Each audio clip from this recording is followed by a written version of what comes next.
Welcome to the Thomistic Institute podcast. Our mission is to promote the Catholic intellectual tradition in the university, the church, and the wider public square. The lectures on this podcast are organized by university students at Thomistic Institute chapters around the world.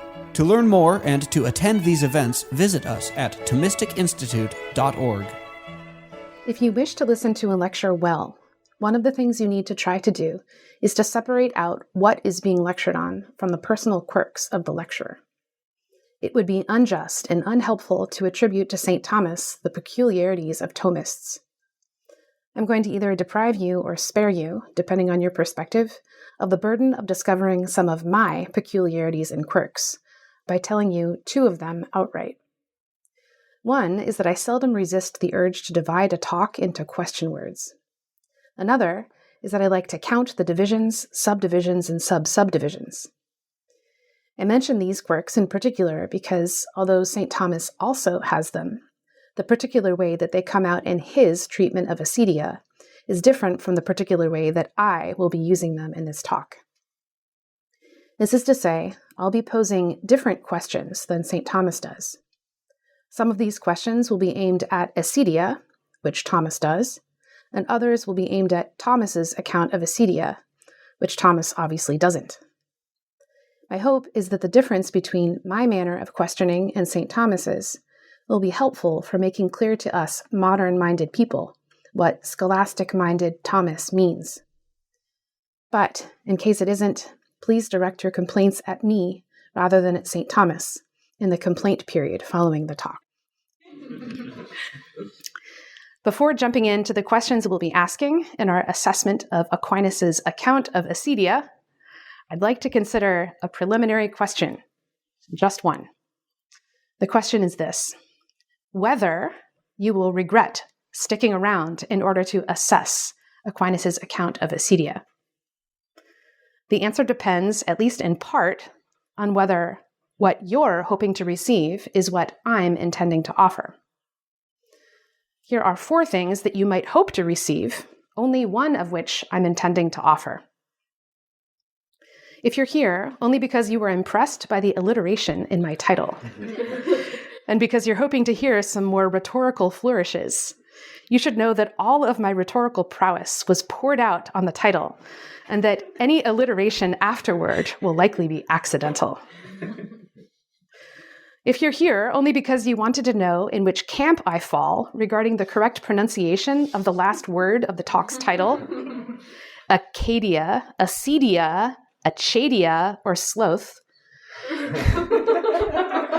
you should know that I'm saying Acedia not out of any deep convictions, but out of habit.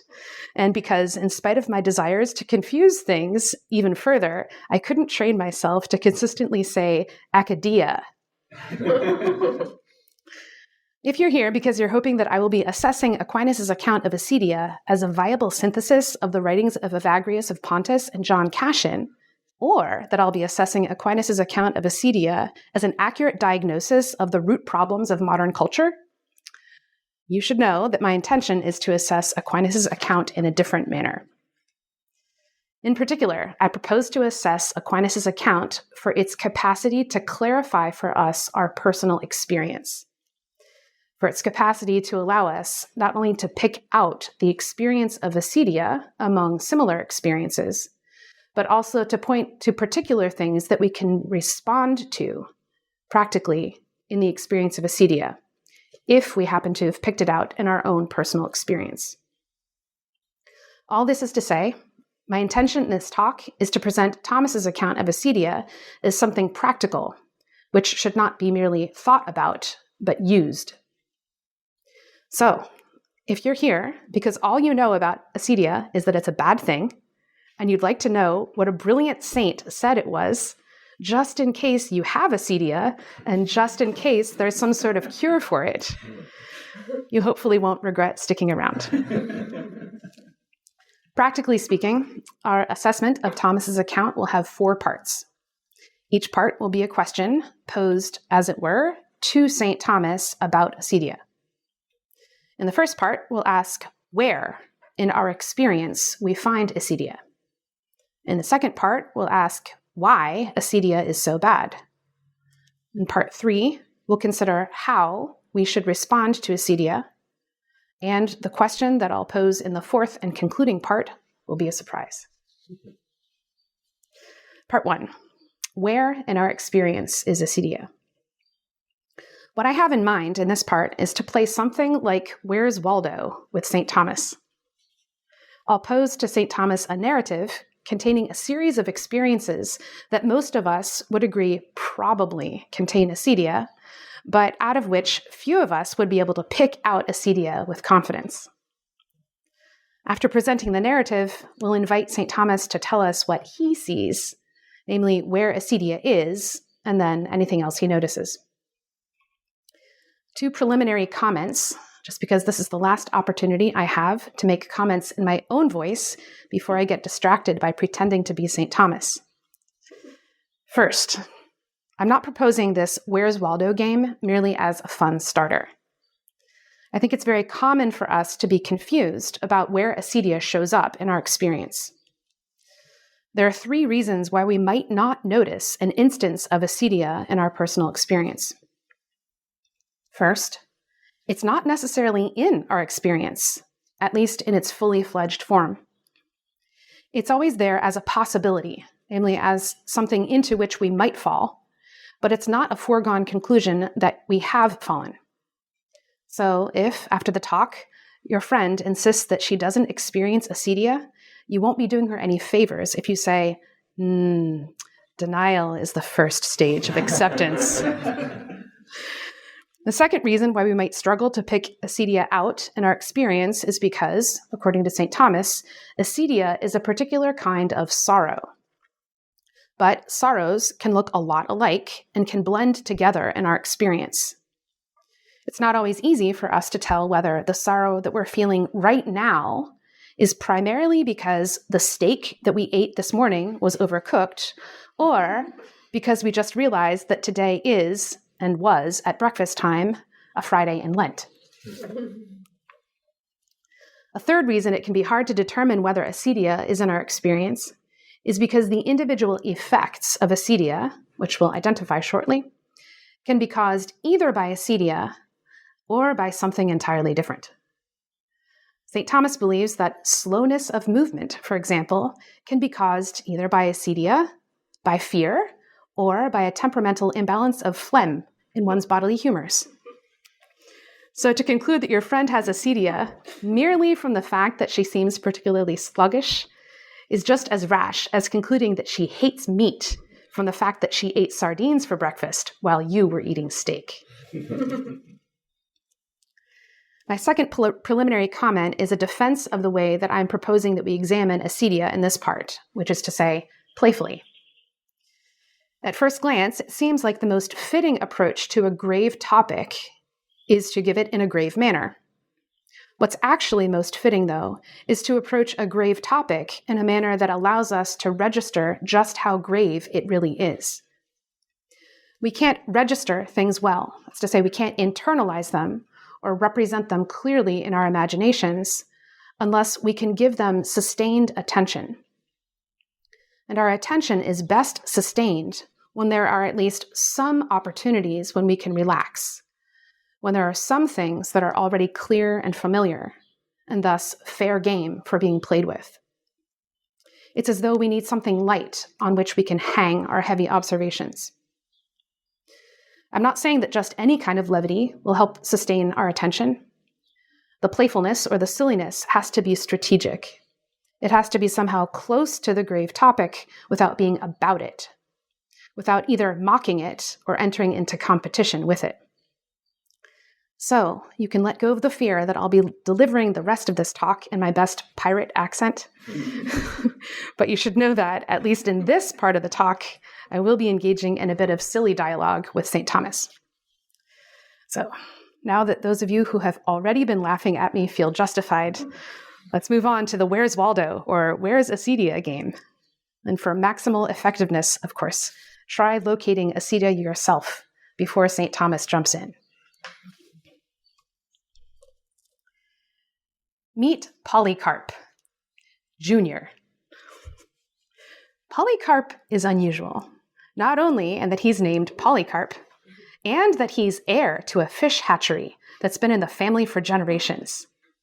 But also in that he's never even imagined doing anything more noble or enjoyable than working in a fish hatchery.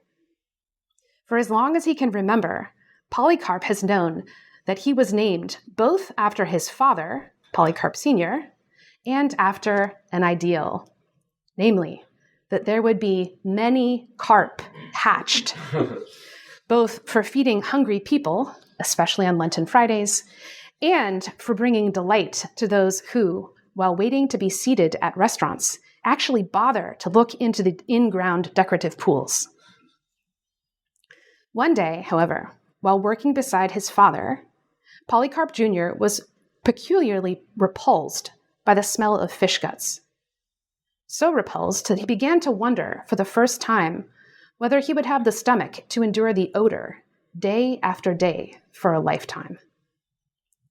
Polycarp Sr., noticing his son's grimace, said, "Just remind yourself of the good that you're doing and try to enjoy that."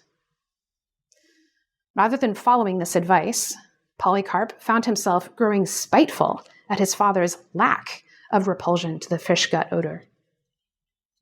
Over the next few days, Polycarp began to take progressively longer and longer to walk to the hatchery. At the hatchery itself, the tasks that he previously did without effort became more and more difficult. His mother, Smyrna, noticing his behavior, called him lazy. When this didn't snap him out of his slowness, she bought him a bag of Swedish fish, his favorite candy, of course, hoping that he was just in need of a little treat. Polycarp seized the bag, eager to experience again the familiar gummy delight, but found that his weariness and restlessness only grew with each Swedish fish he ate. The next morning, Polycarp, wearied by his own weariness, decided to adopt a new course. Rather than giving in to his inclination to avoid the hatchery altogether, he resolved to ignore the inclination and to act as though it wasn't there. When this initially proved impossible, Polycarp redoubled his efforts, this time taking on double the tasks and doing them at double speed. Since the speed was at least somewhat satisfying, Polycarp added to his routine more and more tasks, even small tasks like refilling the break room salt shakers, hourly.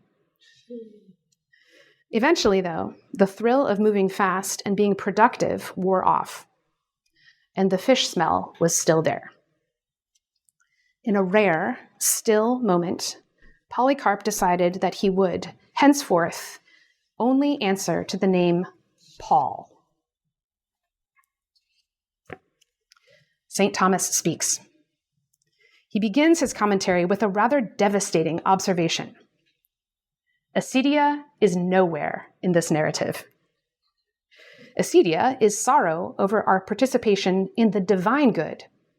The divine good was not explicitly mentioned in the narrative, nor did the narrative imply that the divine good came into the field of Paul's awareness. So, there was no acedia. I interject. But Thomas, I wrote this narrative and I put acedia in it. At least acedia as I understand it as a philosopher. Isn't there any way to talk about acedia from a purely philosophical perspective in a way that Aristotle might have done? Isn't there any way to present acedia not as a sorrow regarding my relationship with God, but as sorrow regarding whatever in my life takes the place of God, namely whatever I subjectively regard as my greatest good? Perhaps not everyone is consciously aware of what they regard as their greatest good, but surely everyone has a greatest good. Everyone has something that they're willing to work for and that they're willing to enjoy when all of the work has been done. Can't you find that in the narrative? And if you won't call sorrow regarding a subjectively greatest good acedia, won't you please at least say that it's like acedia or analogous to it? St. Thomas. As you know, my own presentation of acedia isn't philosophical or phenomenological, and that seems to me to be what you're trying to elicit from me. I am interested in acedia exclusively as something that hinders or prevents the growth of the life of God in us. This is why I write about acedia only in the Secunda Secundae of my Summa, as a sorrow that opposes the theological virtue of charity, and not in the Prima Secundae, as a sorrow that opposes the enjoyment of just any subjectively greatest good. However, since you seem so convinced that talking about fish hatcheries will be helpful for understanding acedia, I will indulge your speculative project. But before I do, let me reiterate a significant difference between the fish hatchery and the divine good, that is to say, friendship with God, as one's subjectively greatest good. It's possible for Paul to leave the fish hatchery, and even if he didn't and remained devoted to it, the fish hatchery has no ability to devote itself to Paul. In the case of friendship with God, though, God never ceases to love us and be present with us, even if we were to cease to be devoted to him. Unlike fish hatcheries, God's love is inescapable, and the quality of the sorrows that attend to these two greatest goods corresponds to this difference. I understand. So now will you speculate for us where in the fish hatchery narrative is the analogical equivalent of acedia, where we find Polycarp sorrowing over his participation in his subjectively greatest good? St. Thomas. Yes. Acedia is nowhere in this narrative, but also everywhere. Allow me to explain. What I mean by nowhere is this. Since acedia isn't an externally observable act, we can't right out identify it with what we see Polycarp do.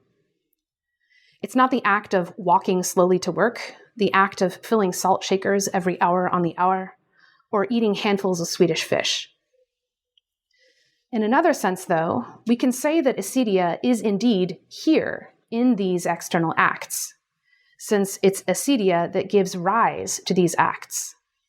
Thus, acedia is present in each one of them as a cause. The same is true of many of Paul's internal responses. Acedia can't be strictly identified with restlessness or despair or spite, but it's present in each of these as an underlying cause. Thomas, can you indulge us a little longer and tell us how acedia gives rise to its effects? Of course. Gregory and Isidore have different lists of what they call the 6 daughters of acedia. I'll spare you the details of how I synthesized their lists, and will focus on 4 of the effects that appeared analogically in the fish hatchery story. Note that acedia is an abiding sorrow.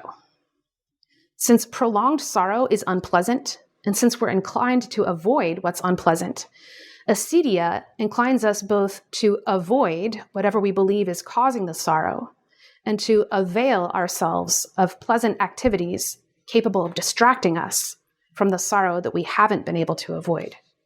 To the first, we try to avoid what causes us sorrow in 2 ways.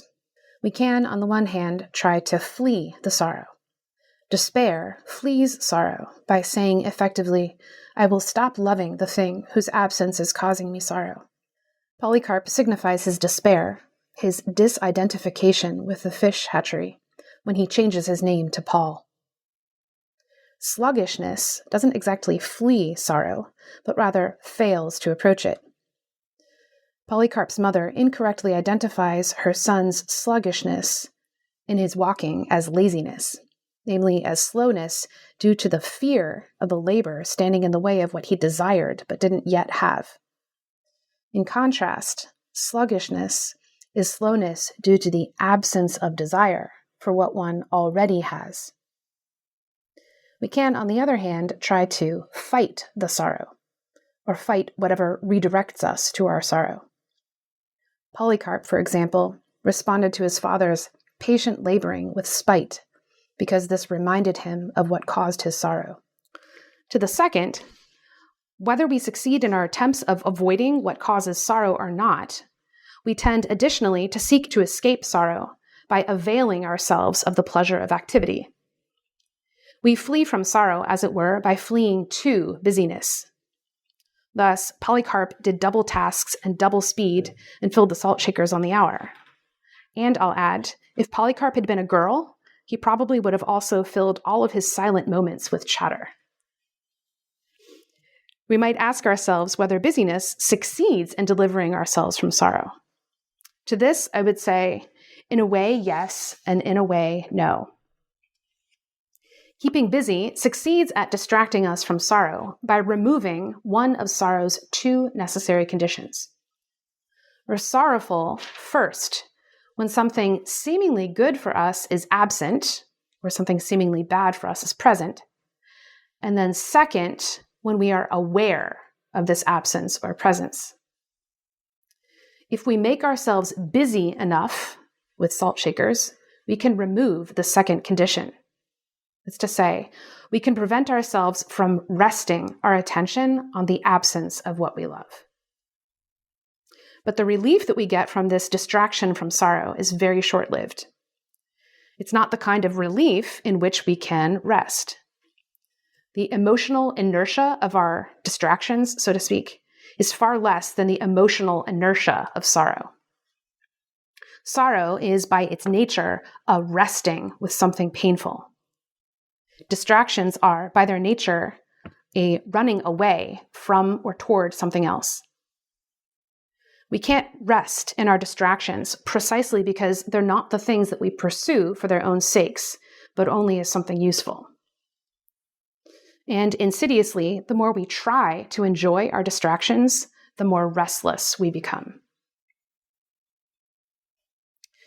Thomas, I'm glad we began by identifying the effects of acedia. It seems like if many of these effects are present in our experience, it might be a sign that the cause of the effects is present too. You don't say this, St. Thomas, but I wanted to throw it out as something possibly helpful. But I'm curious now about acedia itself. You called it a sorrow regarding the divine good. And just a moment ago, you mentioned that one of the conditions of sorrow is the absence of a good. How can we experience sorrow over the love of God, which is always present? Or rather, how can Paul experience sorrow over the fish hatchery even when he's in it? St. Thomas. There are two distinctions that should suffice to answer your question. First, recall that sorrow can arise in me either because I am aware of the presence of what I hate or the absence of what I love. Second, observe that I am inclined both to love sensory goods, like Swedish fish, and to hate sensory evils, like fish guts, and also to love noble goods, like feeding hungry people, and to hate ignoble evils, like purposelessness. These two distinctions were displayed in different ways throughout the narrative. It's possible that, in addition to what the narrative mentioned, Paul also was sorrowful at other moments. After he ate the Swedish fish, because he was aware that the sensory good of the Swedish fish was no longer present. As he smelled the fish guts, because he was aware of a sensory evil. Or as he walked slowly to the hatchery, because he was aware that the noble good of alacrity was not present in him. How is it possible, though, to experience sorrow over the presence of something good? The answer seems to be as follows. We don't perceive and respond to the world as clearly divided into merely sensory goods and evils on the one hand, and then intelligible goods and evils on the other. Most often, we perceive things as mixed bags. Eating the entire bag of Swedish fish in one sitting without sharing is both a sensory good and an intelligible evil. And working at the fish hatchery, which smells of fish guts, is both a noble good and a sensory evil. Acedia, namely sorrow over the presence of a noble good, comes about in this way.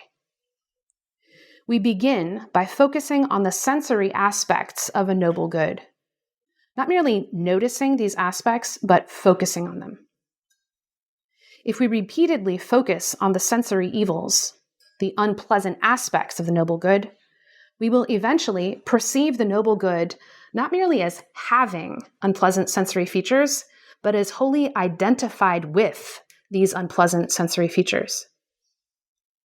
We don't just associate the hatchery with fish gut smell, we identify the good with the evil. We will, in this way, perceive the noble good as evil.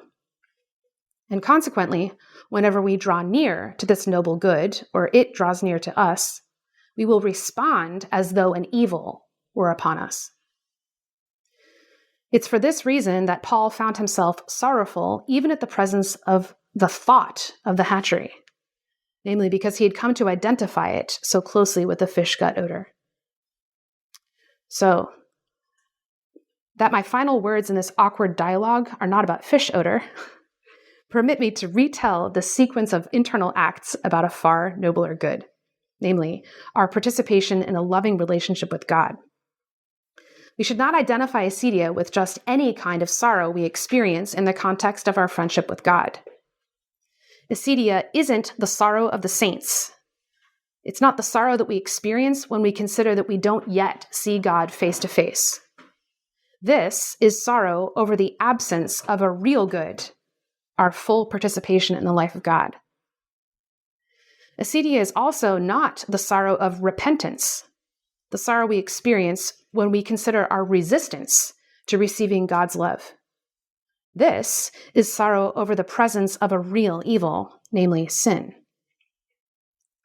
Acedia is also not the lack of joy that we might experience if we were Carmelites in the dark nights of the senses or the soul. In these nights, we experience an absence of joy in sensory and even noble goods because of an absence of desire for any good other than for God himself. Acedia is, rather, the sorrow that we experience when we come to identify the unpleasant aspects of loving God with God himself.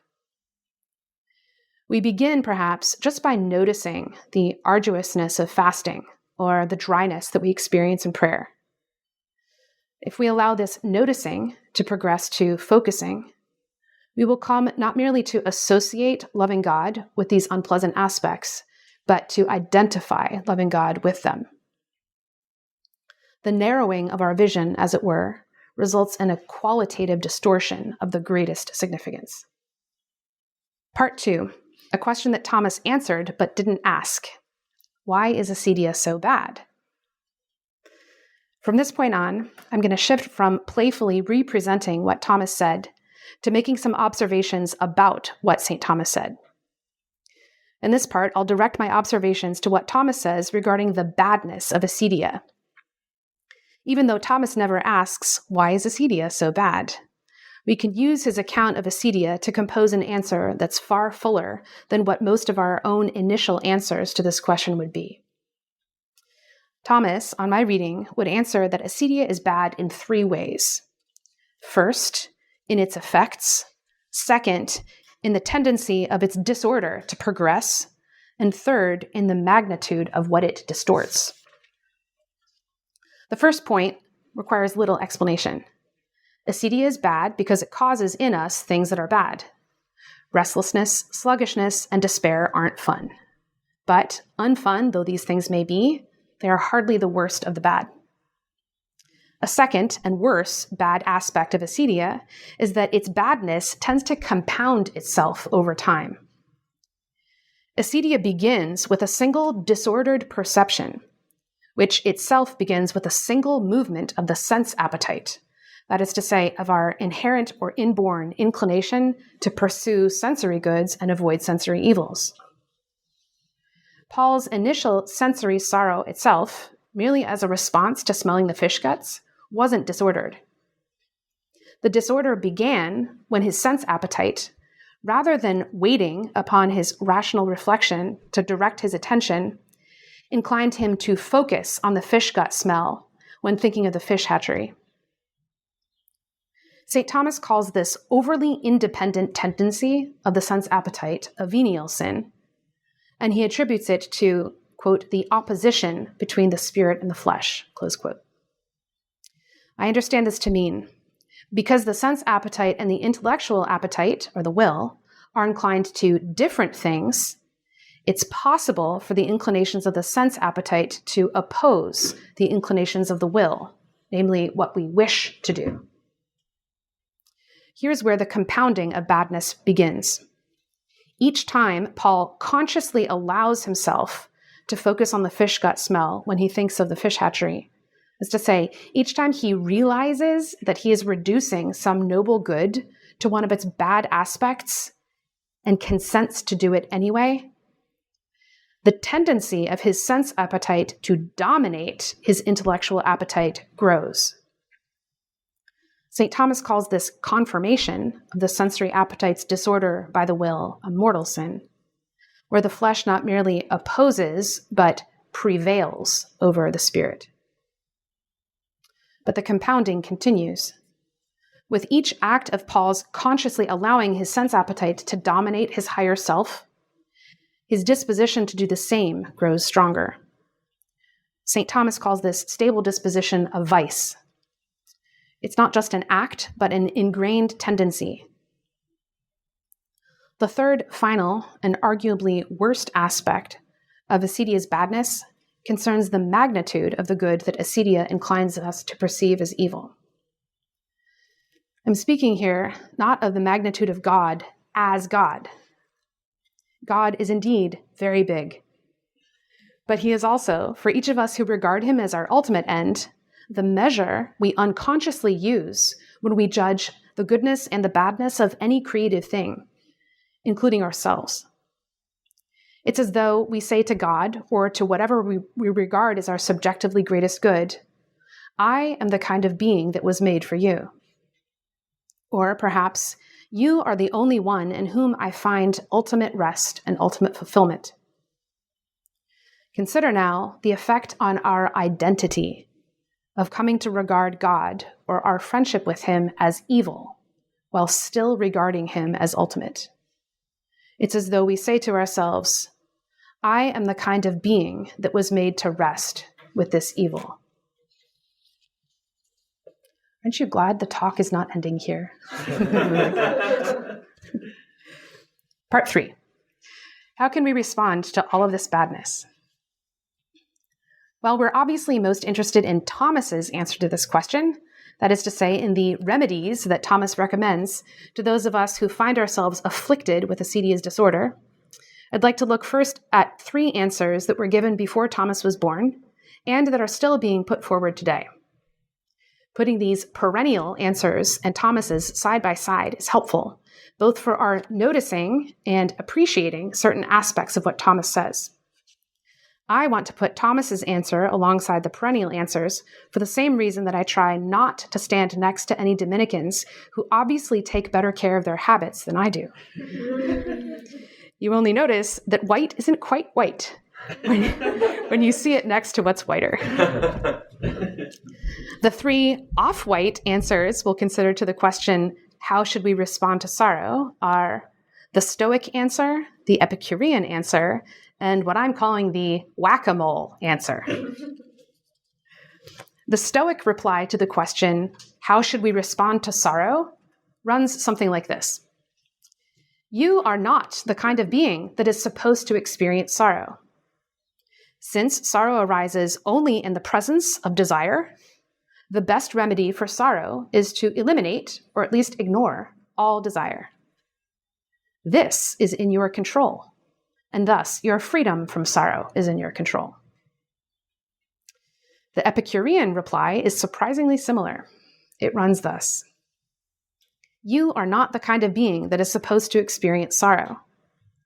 Since sorrow arises only when we desire more than what we have, the best remedy for sorrow is to decrease desire to match what we have. We should, as it were, decrease the denominator to match the numerator. This is in your control, and thus your freedom from sorrow is also in your control. The whack-a-mole reply differs from the previous 2 in not directing our efforts toward removing one of the causes of sorrow. The whack-a-moler reasons thus. You are not the kind of being that is supposed to experience sorrow. It's not in your control to avoid sorrow by eliminating its cause, but it is in your control to manage the symptoms, to prevent yourself from feeling the sorrow. To succeed at this, you must indulge in pleasures, but not become addicted to them. You must keep busy, but not become run down or purposeless. Managing the symptoms of sorrow thus requires constant effort, constant work. This work, the exercise of the will, is what gives meaning to life. I imagine that if St. Thomas were aware that his answer to the question, how should we respond to sorrow, was being juxtaposed with the Stoic, Epicurean, and whack-a-mole answers, he would want to briefly object to these answers before giving his own full response. At a minimum, I think he would want to declare three things. First, that he would not recommend any of the practices recommended by these perennial three. Second, that the only statements with which he would agree are the whack-a-mole observations that it's not in our control to eliminate the cause of sorrow, and that managing the symptoms of sorrow requires constant work.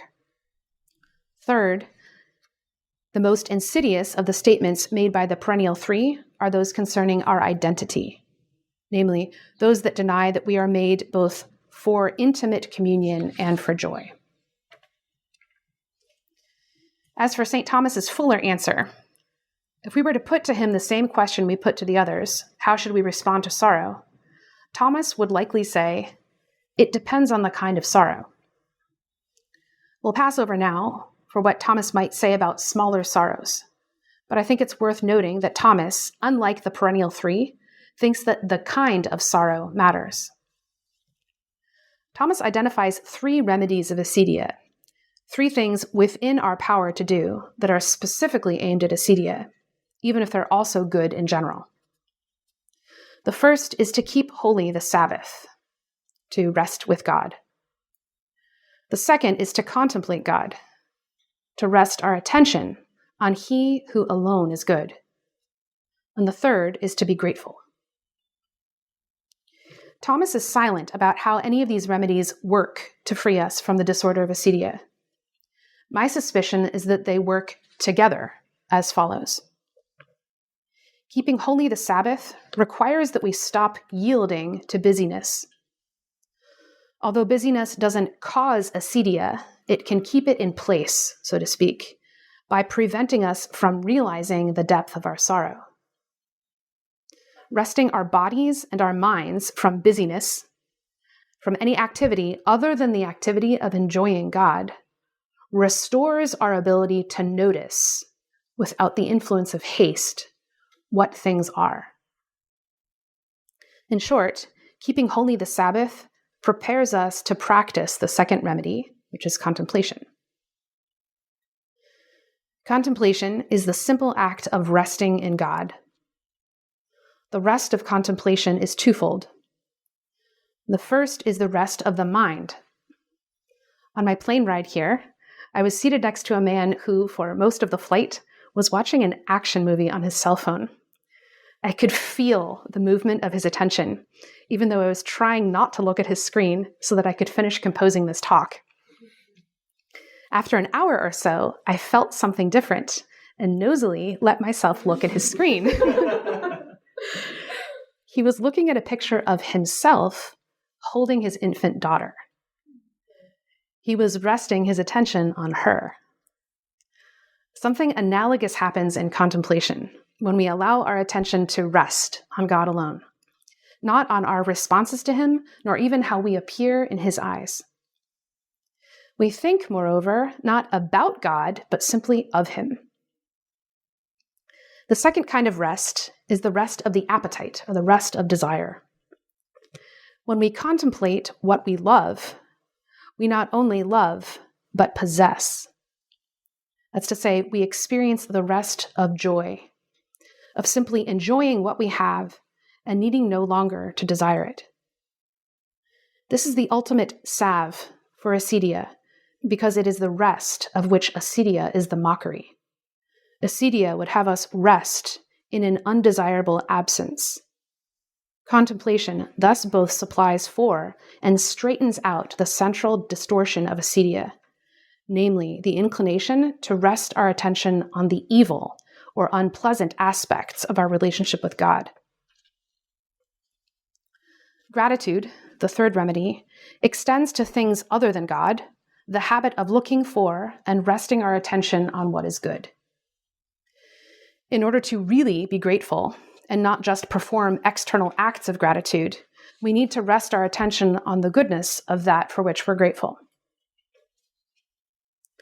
I said at the beginning of this talk that we would be assessing Aquinas' account of Acedia for its capacity to help us understand and respond well to our experience. My own personal assessment of Thomas's account is overwhelmingly favorable, but I do have one objection. I mentioned a few moments ago that St. Thomas has a different answer to how we ought to respond to smaller sorrows than how we ought to respond to acedia. Most of Thomas's remedies for smaller sorrows seem to me to be merely ways of managing the symptoms. He recommends that we engage in pleasant activities, including contemplation, by the way, but he also recommends taking a bath. In my experience, doing these things does indeed help to manage smaller sorrows, like fish gut odor. But what, ultimately, are we supposed to do with these smaller sorrows, especially the ones that hang around and are likely to hang around for a lifetime? Thomas doesn't say. But there is someone who, without saying anything, shows us what to do. Who can show us how to respond to sorrow well? The fourth and final part. The Blessed Mother, under her title Our Lady of Sorrows, shows us how to respond to sorrow well. How so? Scripture tells us that Mary's heart was pierced by a sword. She experienced profound sorrow because she kept her heart unguarded. Scripture also tells us that Mary kept all these things, these sorrows, in her heart. She was able to keep them in her heart and yet stand at the foot of the cross, precisely because her way of keeping them was to present them in her heart to God. She did not do it on her own. The sword that pierces Mary's heart is not a barrier to her communion with God, but a boon. Mary shows us that all of our sorrows can be means to a deeper sharing of our hearts with God. The sorrow of acedia is no exception. If we find ourselves sorrowing over our relationship with God, the best response is neither to flee from the sorrow nor to fight it, but to flee to God with the sorrow, both big and small, held in our hearts. I'll close by noting that in Mary, we seem to find not only the completion of St. Thomas's account of acedia, but also the completion of what I promised to provide in this talk, namely an assessment of Thomas's account and an answer to the question, can we choose joy? Mary, in a way, is the standard against which every account should be assessed. No account should be accepted which contradicts her, and any account should be taken seriously which confirms her. Mary's life confirms two convictions that seem to me to underline St. Thomas's account of acedia. First, we are the beings who are capable of the greatest sorrow, because we're capable of the greatest desire, the desire for God. And last, to the extent that we open our hearts to allow God to share in our sorrow, God will open his heart to allow us to share in his joy. Thanks for listening to this lecture on the Thomistic Institute podcast. The generosity of people like you makes this podcast possible. If you enjoy these talks, please consider showing your support at www.thomisticinstitute.org/donate. Your donation of even $1 helps us reach more college students and many others with the powerful truths of the faith, and it ensures that we can keep publishing top-notch lectures on this podcast. Thanks a lot.